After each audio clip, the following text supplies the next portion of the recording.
Bismillahirrahmanirrahim. Assalamualaikum warahmatullahi wabarakatuh.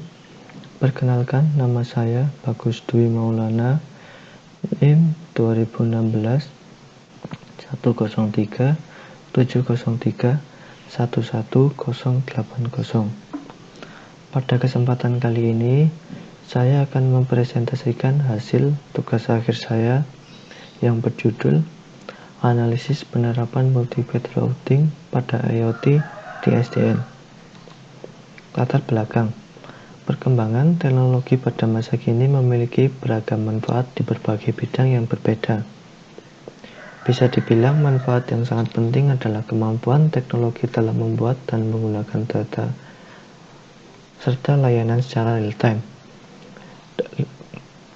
Dalam beberapa tahun terakhir, Internet of Things memberikan peranan yang sangat signifikan dalam kehidupan sehari-hari, memperluas persepsi, dan memberikan ide baru untuk membantu pekerjaan manusia.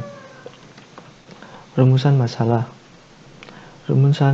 yang dalam penelitian ini yaitu: A. Bagaimana proses simulasi penerapan multi-path routing pada IoT menggunakan SDN. B. Bagaimana analisis hasil penerapan ditinjau dari nilai QoS, throughput, jitter, dan packet loss. Tujuan penelitian: berdasarkan paparan latar belakang dan rumusan masalah yang ada, maka dapat disimpulkan bahwa tujuan dilakukan penelitian ini adalah untuk mengetahui penerapan IoT pada SDN menggunakan algoritma DFS dan algoritma Dijkstra. Batasan masalah: berdasarkan rumusan masalah yang telah dijelaskan, maka penelitian ini memiliki batasan masalah sebagai berikut. A. Perancangan IoT dengan Software Defined Network menggunakan Mininet. B. Parameter QoS yang akan digunakan adalah throughput, jitter, dan packet loss. Topologi V3 yang akan digunakan sebagai topologi penelitian. Controller yang akan digunakan yaitu RIU. Protokol layer aplikasi yang digunakan adalah MQTT dan CoAP menggunakan bahasa pemrograman Python. Topologi yang akan digunakan dalam penelitian ini yaitu topologi V3, karena topologi V3 memiliki banyak cabang atau banyak jalur. Hal itu sama dengan sifat multi-path routing, yaitu memiliki banyak jalur. Alur penelitian yang pertama yaitu analisa masalah, dilanjutkan analisa kebutuhan, dilanjutkan perancangan topologi, dilanjutkan pembangunan sistem, dan skenario pengujian. Analisa kebutuhan yang digunakan yaitu spesifikasi hardware, prosesor menggunakan Intel Core i5, memori RAM menggunakan 4 GB, operating system menggunakan Ubuntu versi 18.4, hard disk menggunakan kapasitas 1 TB.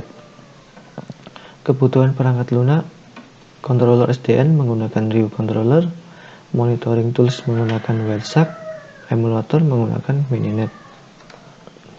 Pembangunan sistem yaitu yang pertama menjalankan Mininet, pengambilan data, menganalisa data, mendapatkan hasil.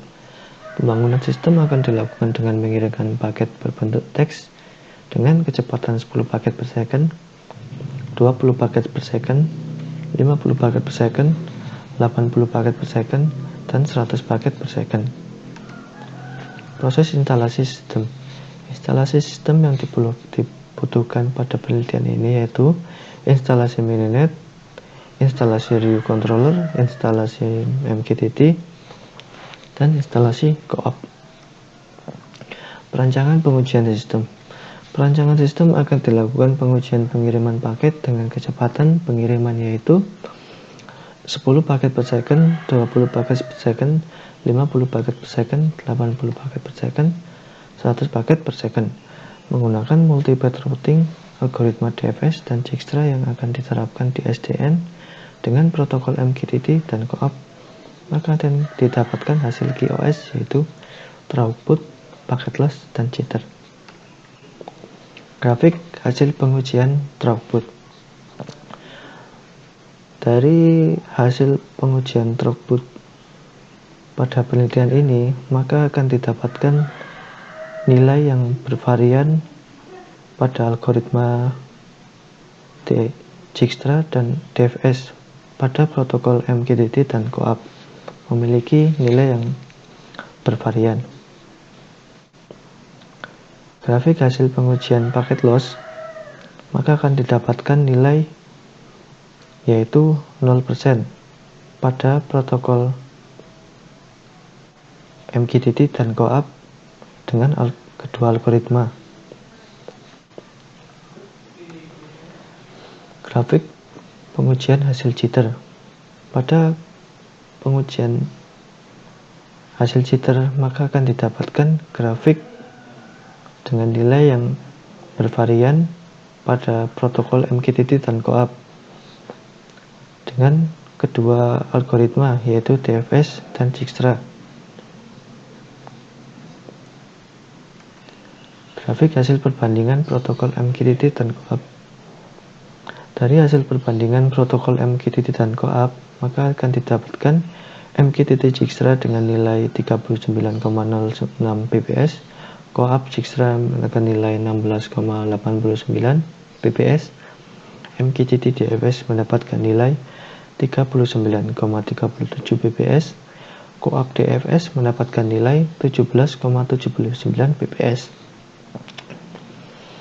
Kesimpulan, berdasarkan hasil pengujian dan implementasi, dapat disimpulkan bahwa penggunaan algoritma DFS jauh lebih baik daripada algoritma Dijkstra dalam hal kecepatan pengiriman data. Hal ini telah dibuktikan dari nilai quality of service dengan parameter throughput, packet loss, dan jitter. Dalam penggunaan protokol IoT, yaitu MQTT dan CoAP, maka dapat disimpulkan protokol MQTT jauh lebih baik daripada protokol CoAP. Hal ini bisa dibuktikan dari nilai yang telah didapat dari perhitungan QoS. Saran. Berdasarkan dari penelitian yang telah dilakukan, maka terdapat beberapa saran dari penelitian multi-path routing pada SDN DoD, yaitu sebagai berikut: mencoba menggunakan controller CNU, mencoba menggunakan algoritma selain Dijkstra dan DFS, menambahkan protokol lain dalam IoT. Sekian presentasi dari saya. Mohon maaf jika ada salah kata yang kurang berkenan. Saya akhiri. Wassalamualaikum warahmatullahi wabarakatuh.